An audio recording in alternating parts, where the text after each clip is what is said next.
Johanna, bonjour. Alors vous fabriquez de la bière.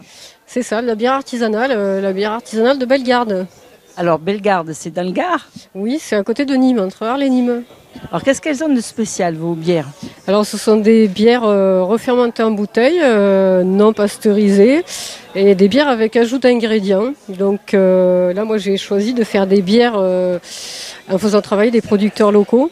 Par exemple, j'ai une blanche à la figue, une blonde au gingembre, avec un gingembre que j'achète à Bellegarde, qui est bio, qui vient du Pérou bien sûr, mais que j'achète bien sûr à Bellegarde. Une ambrée aux 4 épices qui fait 5 degrés et une brune au pruneau de Bellegarde. Donc que du local. Voilà, que du local. Eh bien bravo.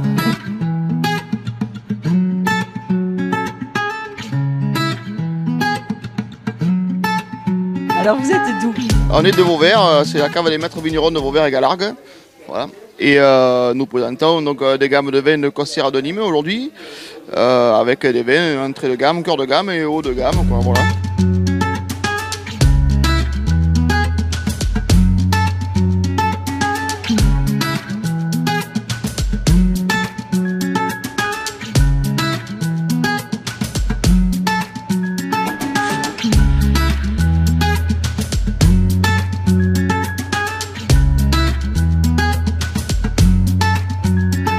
Louis, alors vous êtes ici pour présenter la truffe. Voilà, c'est ça. Moi, c'est le site remarquable du goût de la truffe du Zez et du Pont du Gard. Voilà.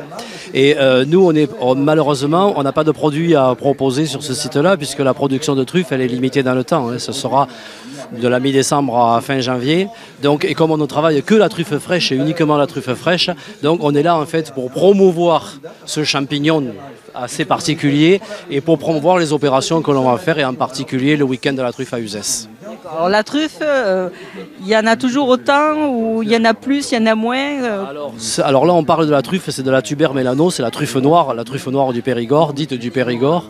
Alors, disons que sur le département du Gard, on a une production qui se stabilise aux alentours de 3 à 5 tonnes à peu près par an. La saison qui arrive sera vraisemblablement pas une grande saison, puisque la sécheresse et les conditions climatiques que l'on a connues feront que je pense qu'on sera sur une récolte de 1,5 tonne à 2 tonnes sur le département du Gard.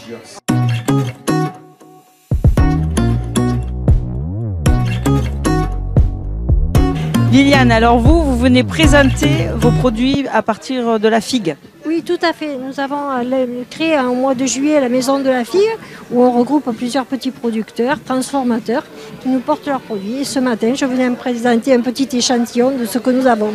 Alors évidemment, la figue, c'est pas la saison, donc c'est des produits que vous faites à partir de figues. C'est que ce soit des gâteaux essentiellement? Là, pour le moment, c'est des gâteaux. Nous avons des gâteaux et du vin à base de figues. Mais normalement, nous avons des figues sèches à l'heure actuelle. Maintenant, c'est les figues sèches qui arrivent à faire sécher et à consommer.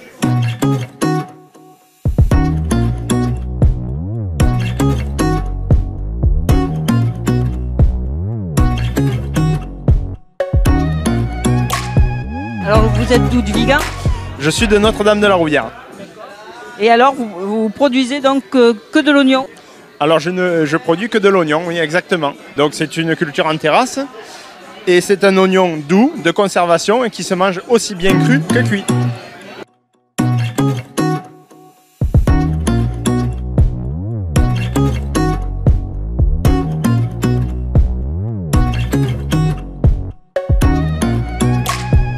Oui, je suis pur nîmois, né à Nîmes, mon papa de Bellegarde, ma maman de Manduel, 6 générations d'oliviculteurs à Bellegarde. D'accord.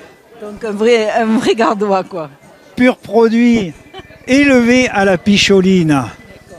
Et alors votre huile d'olive, vos oliviers, vous en avez beaucoup? Donc j'ai une centaine d'oliviers sur Bellegarde. Je suis président de la COP oléicole de Beaucaire. Je suis président du site remarquable du goût, les Olivettes du pays de Nîmes. Et donc je parle que en bien de notre AOP olive et huile d'olive de Nîmes.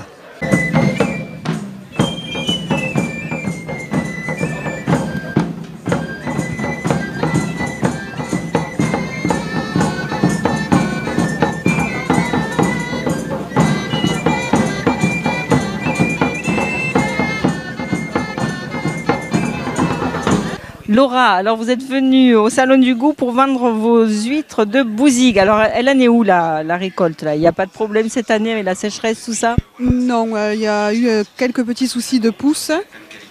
Mais après, on s'en sort quand même bien. Là, avec les pluies, on a eu peur que les temps soient fermés. Et finalement, on a reçu les résultats d'analyse et tout est conforme. Donc on peut se régaler comme d'habitude parce que des huîtres de Bouzigues, elles sont extra. voilà, tout à fait. Et alors vous, je me suis laissé dire que c'est un peu spécial parce que vous êtes juste 2 femmes à vous occuper de tout au parc. Oui, vu qu'il y a 5 ans de ça, j'ai perdu mon papa. Donc du coup, pour ne pas laisser ma mère toute seule, j'ai repris avec elle. Donc depuis, on essaye de faire vivre le métier vu que c'est de génération en génération. Et c'est physique quand même, non? C'est très physique.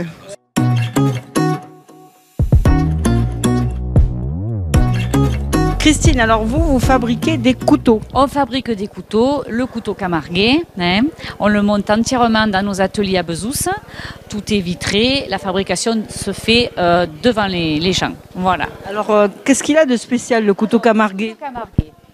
On va prendre un en corne. Voilà, donc le couteau camarguais, sur les mitres, il y a la croix camarguaise, le trident camarguais bien sûr, qui est là sur le dessus, qui sert de ressort pour le fermer, qui représente bien sûr le gardien à cheval pour pousser les taureaux. L'estampille Le Camarguais, modèle déposé depuis 1993 sur la lame. Il y a manche-corne pour celui-ci, du bois, un petit peu toutes les essences, et 2 tailles, du 12 pour les grosses mains et du 10 pour les mains un peu plus petites. Voilà, c'est un couteau qui se ferme. Une fois ouvert, il est bloqué. Et on le débloque sur le ressort et on ferme. Voilà, c'est un couteau de poche. Il existe aussi en coffret de table, par 6. Voilà.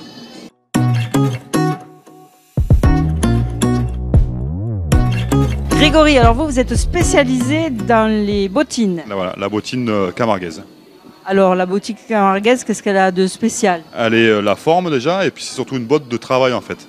Donc on a tout fait pour que ça soit une botte de travail. Donc elle est cousue, collée, cousue et ribetée. Et souple? Et souple, très souple. C'est surtout pour les gardiens ou c'est pour tout le monde? Alors là, pour aujourd'hui, pour le salon, j'ai amené des bottes de travail pour les gardiens, mais après sur le site, on a des bottes pour tous les jours et des bottes pour sortir en fait. Voilà, donc on devrait fournir normalement aussi les Amazones de la confrérie en bottes la Grasse Kelly. C'est une excellence dans la chaussure. Et ça là, qu'est-ce que c'est alors? Donc ça, ce sont des coussins d'arène en couverton. Donc on a modifié un peu le système, c'est qu'on les a fait en couverton, en cuir ou en peau retournée, en fait que des matériaux nobles. Donc pour être à l'aise, confortable. C'est ça, tout à fait. Pour regarder les courses camarguaises. C'est ça, en étant bien assis.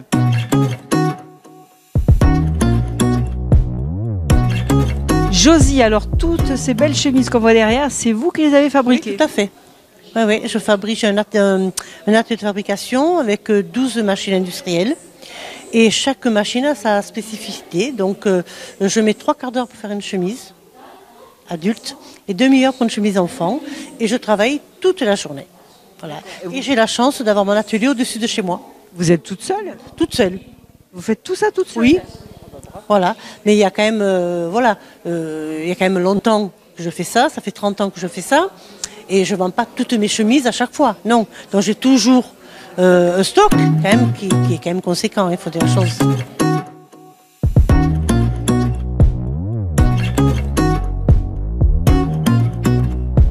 Pierre, bonjour. Alors vous êtes spécialisé dans les tillandsias. Oui. Alors qu'est-ce que c'est les tillandsias? Alors les tillandsias sont des plantes très très particulières parce qu'elles sont épiphytes, c'est-à-dire qu'elles n'ont pas de racines. Ce sont des plantes qui poussent spontanément sur des rochers, des cactus, dans des arbres sur le continent américain. Alors ça n'a pas besoin d'eau? Si, ce sont des plantes qui ont besoin d'eau, pas trop. C'est-à-dire qu'elles vont boire l'eau par le feuillage. C'est le principe de ces plantes épiphytes. Quand il pleut, quand il y a de la rosée du matin, quand il y a du brouillard, les feuilles vont se recouvrir d'eau et vont absorber l'eau par les pores des feuilles. C'est comme ça qu'elles vont pouvoir s'hydrater et se nourrir.